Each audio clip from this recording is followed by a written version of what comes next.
help the viewers understand. We will come back to the students in just a quick bit. Exercise brevity if you can. From Washington's perspective, what's really driving these new visa restrictions? Because like Mr. Ravi Lotumala pointed out, there were some problems. There was a little bit of tightening of the structure and system that was needed. But are these genuine security concerns? Or is this political signaling ahead of the midterms? Because a lot of right-wing influencers are now jumping the bandwagon, towing the Donald Trump line. Or is this pure economic protectionism, which is where the India-US ties also come into play?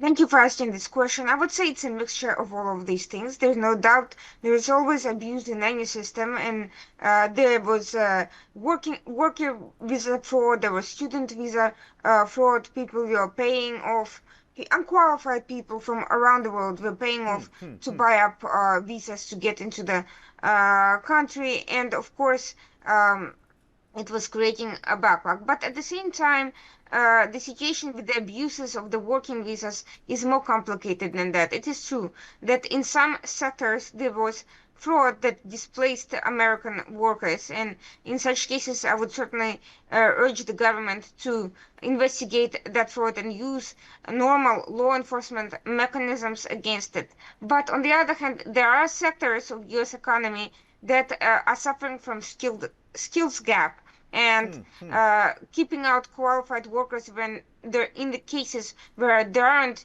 enough qualified American workers actually is a huge economic drain. It's protectionist, and it undercuts the Trump administration's goals in bringing manufacturing back to the United States. With the case of the short of bans on short-term visa applications from third countries. This is not simply a case of anti-Indian bias, because it is applied to other countries as well, but it may affect Indians disproportionately.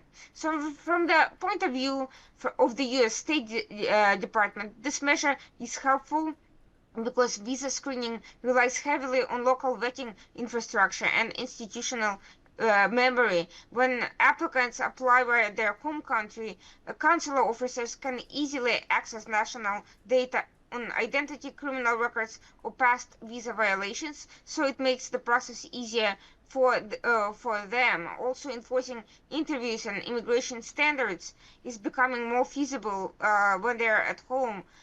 Abroad, you can have long backlogs and proliferation But of Irina, third-country you appointments. do understand why the Indian students are, they're in uncertain waters right now. Like you pointed out, it might just disproportionately affect Indians the most. And you think Howard Lutnick does not know that? Peter Navarro is oblivious to that fact? I'm sure they know about that as Of well. course.